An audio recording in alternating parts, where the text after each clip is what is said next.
this year. Okay, so about a year ago, I found myself walking down the throne room of a giant 10-story tall beast named Oryx. This is him. Oryx was the Taken King, leader of the hive infestation that spread across the galaxy, and we were here to end him. 6 of us invaded his home, the Dreadnought. We slayed his commanders, looted his treasures, and now we were here to strike right at him. The Blights had just been detonated, more Taken enemies just arrived on the battlefield to end us, but we were okay. We had this planned out.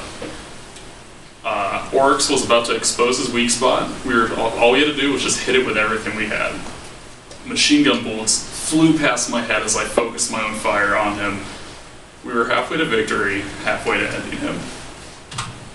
So my name is Ditrick, and I obviously did not actually fight a giant beast on the Rings of Saturn.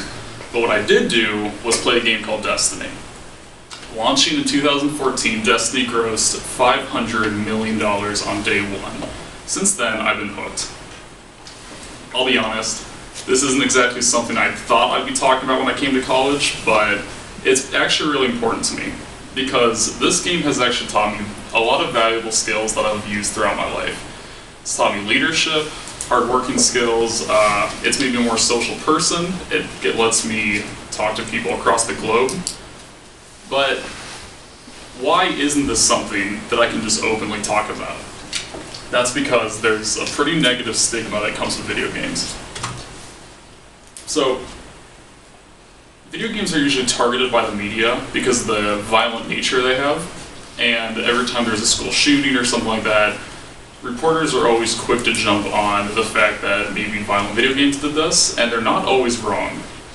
In 2007, a guy named Daniel Petrick was so desensitized by the game Halo 3 that he actually killed his mom and severely injured his dad. The judge that sentenced him believed that he'd become so just illusioned by this game that he believed that death wasn't permanent, just like the game. I talk about this a little more in my paper, citing Dr. Anderson is at Iowa State University, and he specializes in violent video games. He reports that kids are 40% more likely to exhibit aggressive behavior after playing video games, and not just violent ones.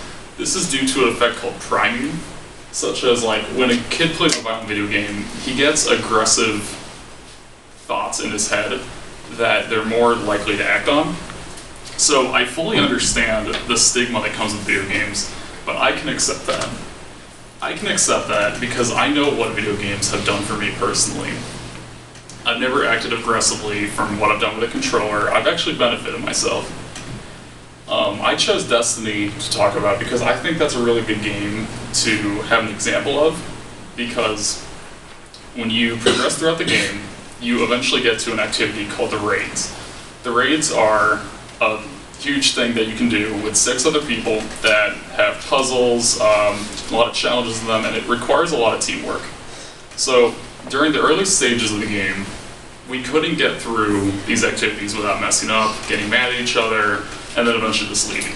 So what I did, I started looking at myself, looking at the team, what we did. I soon realized that we just weren't communicating and working as a team. So I kind of reflected back on myself, started looking at what I could do to make the team better. I started looking at the way I talked to people, made sure that everyone knew what was happening, all that stuff, and eventually we actually became better as a team. And so I started to make my way up as the leader of this team, and we've been playing ever since. But if you want to take it from me, you can take it from Rick Neward, who is a writer for Psych Central, and he talks about a 2013 study that said that adolescents that play video games will actually see an increase in both grades and problem-solving skills.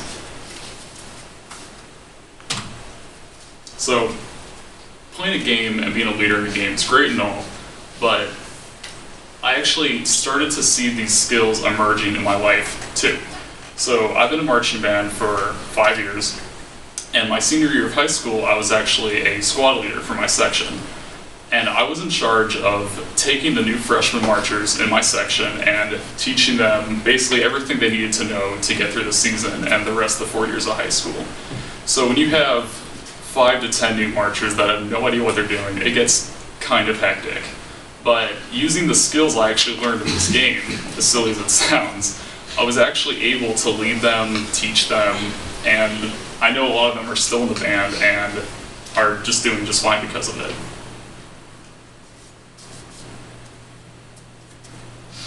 So, in the end, we eventually killed him, and we did it. But it doesn't really matter about the game. There have been plenty of others, and even though I won't really remember the loot that we got, the rewards or anything, I will still have the skills I learned from this game. And say what you will about video games, but I know what they've done for me. So, thank you.